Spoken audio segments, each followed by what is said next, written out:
la présence des familles des joueurs est souvent un élément essentiel dans la réussite d'une équipe.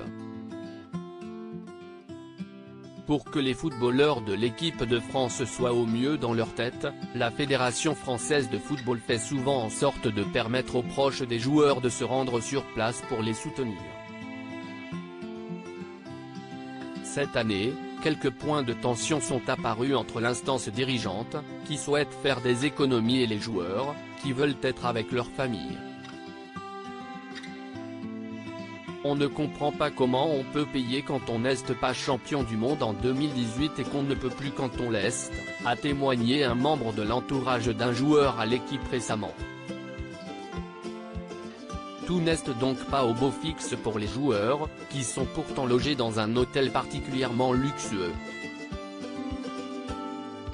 À l'arrivée des joueurs, Olivier Giroud a permis à ses abonnés sur Instagram de voir la chambre dans laquelle il loge durant la compétition et on a pu se rendre compte qu'il était très bien loti.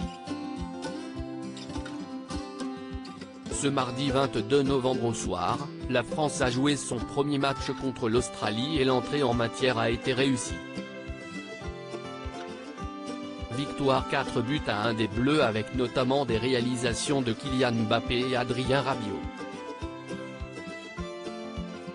Pour ce match, la plupart des joueurs avaient la chance d'avoir leurs proches dans les tribunes, à l'image de Théo Hernandez, dont la compagne Zoé Christofoli était présente avec leur bébé.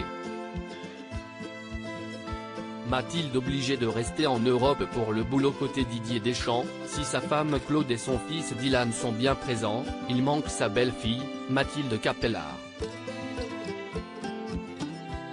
La jolie blonde a dû rester en Europe pendant que son copain est au Moyen-Orient et visiblement la pilule a du mal à passer, comme elle l'a indiqué sur son compte Instagram. Quand toute ta famille est à Dubaï pour la Coupe du Monde et que toi t'as plus de vacances, écrit-elle sur une vidéo TikTok où on la voit prendre une douche tout habillée.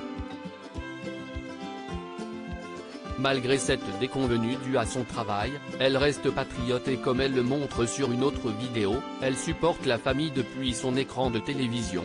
Les vidéos sont à retrouver dans le diaporama.